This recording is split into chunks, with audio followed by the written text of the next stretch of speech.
Bienvenue dans le Deep Dive. On se retrouve aujourd'hui pour plonger dans un sujet assez captivant, l'assassinat de JFK.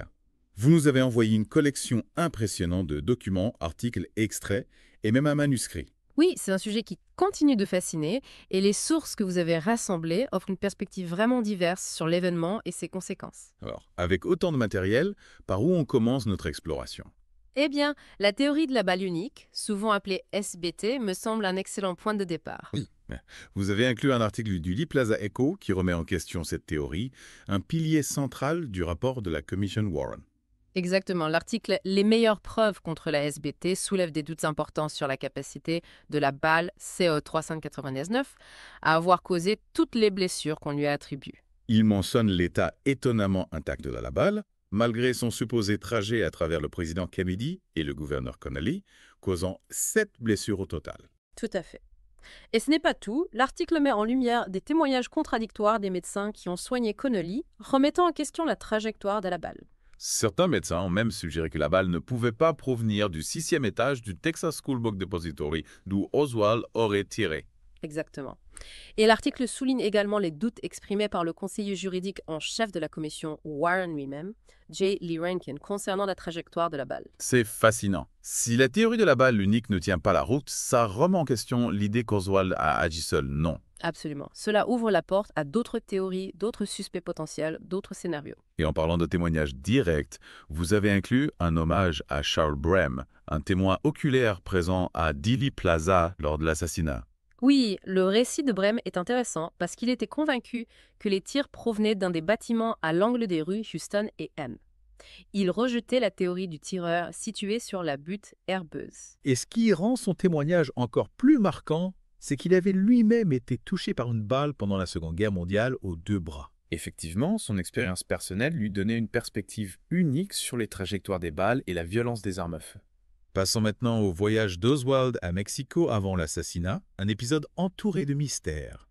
Vous avez inclus un article intitulé « La connexion australienne », qui relaie une histoire assez incroyable. Ah oui, cet article, il raconte la recherche de 2 Australiennes qui voyageaient dans le même bus qu'Oswald vers Mexico. Elles ont pu observer son apparence et son comportement de près. Et ce qui est frappant, c'est leur description d'un changement radical dans l'apparence d'Oswald. Oui, elles le décrivent passant d'un homme trapu avec une chevelure abondante à un individu maigre et chétif avec des cheveux clairsemés en très peu de temps. Incroyable. On dirait 2 personnes différentes. La malnutrition pourrait-elle causer une telle transformation? C'est possible, surtout si l'on considère les conditions de vie en Russie à l'époque. L'article mentionne d'ailleurs l'expérience personnelle de l'auteur avec la perte de poids et son impact sur l'apparence. Il y a aussi cette théorie d'un certain Sofeta-Pluk Osvoa, un ressortissant tchèque, qui se serait fait passer pour Oswald à l'ambassade. La photo de son passeport ne ressemble pas vraiment à l'Oswald que l'on connaît. Ces incohérences alimentent la théorie d'un possible sosie, d'un imposteur. C'est une piste qu'on ne peut pas ignorer. Passons maintenant à la critique du Dealey Plaza Echo, qui examine 2 livres, Oswald a parlé et Mission Oswald. Qu'est-ce qui vous a marqué dans cette critique? Eh bien, le critique reproche aux 2 livres de manquer de preuves concrètes pour étayer leurs affirmations. Oswald a parlé affirme qu'il était un informateur du FBI et donne des détails sur sa prétendue participation à une tentative d'assassinat planifiée contre JFK. C'est assez audacieux comme affirmation et mission. Oswald prend une direction complètement différente, suggérant qu'Oswald et sa femme Marina étaient des agents russes impliqués dans un complot communiste. Donc 2 théories radicalement opposées, mais qui partagent ce manque de preuves solides. Exactement. Le critique souligne que les 2 livres s'appuient beaucoup sur la spéculation et les oui-dire plutôt que sur des documents ou des témoignages vérifiables. C'est un rappel important de l'importance de l'esprit critique face aux sources d'information, surtout avec un sujet aussi sensible que l'assassinat de JFK. Tout à fait. Il est crucial de toujours se poser des questions, de recouper les informations et de ne pas prendre tout pour argent comptant. Parlons maintenant du sac en papier, un autre élément intrigant. Vous avez inclus un article intitulé « Le sac en papier qui n'a jamais existé ». Ah oui, cet article. Il s'attaque à l'un des éléments clés de l'enquête. Le sac en papier qu'Oswald aurait utilisé pour transporter le fusil dans le Texas School Book Depository. L'auteur Ian Griggs soulève plusieurs points intéressants. Il mentionne notamment les témoignages contradictoires sur la découverte du sac et son emplacement exact. Exactement. Et il va encore plus loin en menant sa propre expérience pour voir si le fusil démonté pouvait réellement tenir dans le sac. Et il conclut que ça aurait été impossible sans laisser des marques sur la crosse, des marques qui n'ont pas été trouvées sur le fusil. Précisément. Et il remet également en question la possibilité qu'Oswald ait pu fabriquer le sac au dépôt, car les matériaux étaient censés être sous surveillance. Il souligne que l'expert en documents du FBI a confirmé que le sac était fabriqué avec du papier et du ruban adhésif provenant du dépôt. Et l'employé qui emballait les livres a déclaré qu'Oswald ne l'avait jamais aidé et n'avait jamais emprunté de matériel. Donc, l'idée qu'Oswald ait pu fabriquer le sac sur place devient très improbable. On pourrait presque penser que le sac a été placé là intentionnellement, comme une fausse preuve. C'est une théorie assez troublante. Avant de passer à la suite, j'aimerais qu'on s'attarde un instant sur le récit d'Ed Hoffman et ses observations depuis le pont de la Stemmons Freeway. Son manuscrit, témoin oculaire, décrit une activité suspecte derrière la clôture de la Butterbuzz pendant l'assassinat. Oui, Hoffman, étant sourd, se fiait beaucoup à sa vue. Il affirme avoir vu un homme en costume tirer, puis passer le fusil à un complice habillé en cheminot, qu'il a démonté et s'est enfui. Son témoignage est à mettre en parallèle avec celui de Lee Bowers, qui observait aussi la Butterbuzz et a signalé une agitation pendant la fusillade. Cela suggère qu'il se passait quelque chose d'inhabituel derrière cette clôture, quelque chose qui pourrait remettre en question le récit officiel. Et il y a aussi la fameuse silhouette du Badgeman, que certains ont identifiée sur une version améliorée de la photo de Moorman. Cette silhouette, qui semble porter un uniforme de policier, soulève de nombreuses questions. Était-ce un policier impliqué dans l'assassinat? Ou y a-t-il une autre explication? Le mystère reste entier. On dirait qu'on a à peine effleuré la surface de ce sujet fascinant. Il nous reste encore beaucoup de choses à explorer. Ce Badgeman, s'il est authentique, pourrait être une pièce maîtresse du puzzle. Il pourrait relier plusieurs témoignages et suggérer une action coordonnée impliquant peut-être même des policiers. Une théorie troublante, mais qu'on ne peut pas ignorer. D'ailleurs, en parlant de policiers, vous avez inclus un article intitulé « La danse des cheminots » qui analyse la présence des forces de l'ordre sur le pont ferroviaire de Dealey Plaza. Ah oui, cet article. Ce qui m'a fasciné, c'est la manière dont l'auteur reconstitue la chronologie des événements sur le pont, en s'appuyant sur les témoignages et les rapports officiels, et même sur le film Zapruder. C'est un travail d'enquête impressionnant. Quels sont les éléments clés qui ont retenu votre attention ? L'article met en avant un incident impliquant un groupe de cheminots présents sur le pont peu avant l'arrivée du cortège. Certains témoins les ont décrits comme chahutants, gênant potentiellement la vue du personnel de sécurité. Et l'article souligne que plusieurs agents des forces de l'ordre, y compris ceux de la voiture pilote, n'ont pas réagi à cette situation. Ils n'ont pas alerté le cortège par radio, ni pris de mesures pour dégager le pont. C'est assez étrange. Était-ce une négligence de leur part ou une manœuvre délibérée pour ralentir le cortège et rendre le président plus vulnérable? Difficile de savoir avec certitude. L'article mentionne aussi le témoignage de Lee Bowers, l'opérateur de la tour de signalisation, qui avait une vue dégagée sur la Butterbuzz.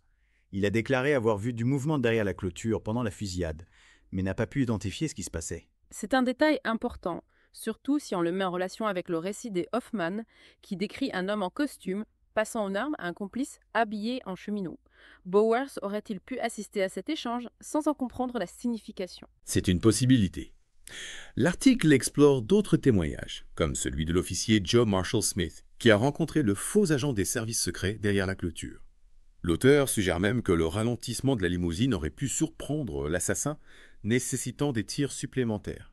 Une théorie intéressante. Cela implique que l'assassinat ne s'est peut-être pas déroulé comme prévu et que les tireurs ont dû improviser. Revenons au sac en papier. L'article « Le sac en papier qui n'a jamais existé » affirme qu'il n'aurait pas pu contenir le fusil démonté sans laisser de traces, des traces qui n'ont pas été trouvées sur l'arme. Oui, l'auteur, Ian Griggs, a fait des tests. Il a démonté un fusil identique à celui trouvé au dépôt et a essayé de le faire rentrer dans une réplique du sac.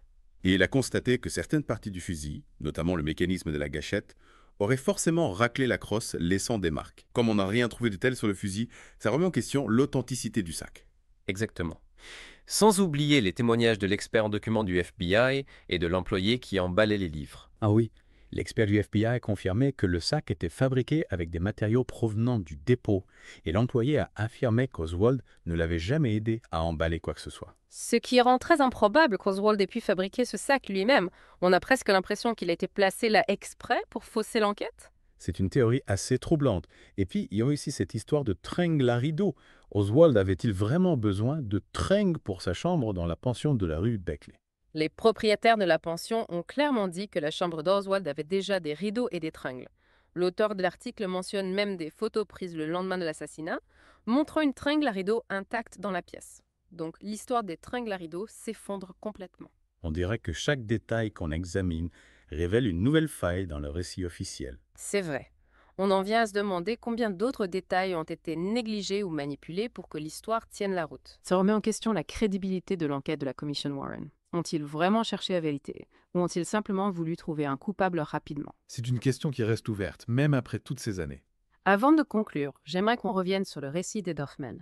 Ses observations depuis le pont de la Stemmons Freeway sont tellement détaillées. On dirait qu'il a vu la conspiration se dérouler sous ses yeux. Sa description de l'homme en costume, passant l'arme à un complice habillé en cheminot, est très précise. Le fait qu'il était sourd et donc très attentif aux détails visuels renforce son témoignage. Et puis, il y a cette scène où l'homme en costume se retrouve face à un policier et semble convaincre avec des mots de le laisser partir. On a l'impression d'assister à une opération parfaitement orchestrée, avec la complicité de certains membres des forces de l'ordre. Le fait qu'Hoffman ait vu 3 hommes sur le pont du chemin de fer juste avant l'assassinat ajoute encore au mystère. C'est comme si plusieurs équipes étaient impliquées, chacune avec un rôle précis à jouer. Et le fait qu'Hoffman n'ait jamais revu ces hommes après l'assassinat est troublant. Où sont-ils passés? Ont-ils été éliminés? Leur implication a-t-elle été dissimulée? On ne le saura peut-être jamais. Le mystère reste entier. Mais tous ces témoignages, y compris ceux de Lee Bowers et de Jordan Arnold, qui ont aussi signalé des activités suspectes sur la butte herbeuse, donnent du crédit au récit d'Hoffman. Tout à fait. Et si l'on ajoute à cela la présence du Badgeman sur la photo de Moorman, on peut se demander s'il n'y a pas eu une véritable conspiration impliquant plusieurs tireurs et des complices au sein de la police. C'est une hypothèse qu'on ne peut pas écarter. Mais il faut rester prudent. On a beaucoup de spéculations, mais peu de preuves irréfutables. C'est vrai. Mais l'accumulation de tous ces détails, de toutes ces incohérences, nous incite à penser qu'il y a peut-être quelque chose de plus grand, de plus sombre, qui se cache derrière l'assassinat de JFK. C'est clair, l'assassinat de JFK reste une énigme, et les sources qu'on a explorées aujourd'hui montrent bien la complexité de cette affaire. Ouais, on est loin d'avoir toutes les réponses. Ce qui me frappe, c'est que si le récit officiel sur le sac en papier, les tringles à rideau, la théorie de la balle unique, si tout ça s'effondre, qu'est-ce qui nous garantit que d'autres éléments ne sont pas aussi fragiles? C'est la question qu'il faut se poser en permanence. On doit rester critique, analyser les sources et ne pas prendre tout pour argent comptant. Surtout avec un événement aussi important que l'assassinat de JFK, qui a marqué l'histoire et continue de fasciner les gens. JFK, c'est un sujet qui a généré tellement de théories, de spéculations, de controverses. On peut vite se perdre. Et c'est pour ça que notre démarche est importante. On essaye de donner aux auditeurs les outils pour se forger leur propre opinion. Exactement. On leur donne des pistes, on les encourage à creuser, à explorer, à aller au-delà des versions officielles. Alors après tout ce qu'on a vu aujourd'hui, témoignages, analyses, incohérences, qu'est-ce que vous retenez de tout ça? La leçon principale pour moi, c'est l'importance de l'esprit critique. Il faut toujours se poser des questions, vérifier les sources et surtout, ne jamais abandonner la recherche de la vérité. Tout à fait d'accord. Et je reste avec cette question en tête. Si l'histoire du sac, des tringles de la balle unique, tout ça s'écroule, qu'est-ce qui nous dit que d'autres vérités ne sont pas aussi fragiles? C'est une excellente question. L'assassinat de JFK est un puzzle dont on n'a peut-être jamais toutes les pièces. Mais ça ne veut pas dire qu'on doit arrêter de chercher. Merci de nous avoir accompagnés pour cette plongée dans l'affaire JFK. On espère que ça vous a donné envie d'en savoir plus. Continuez à explorer, à vous poser des questions et à vous forger votre propre opinion. À bientôt pour une nouvelle plongée.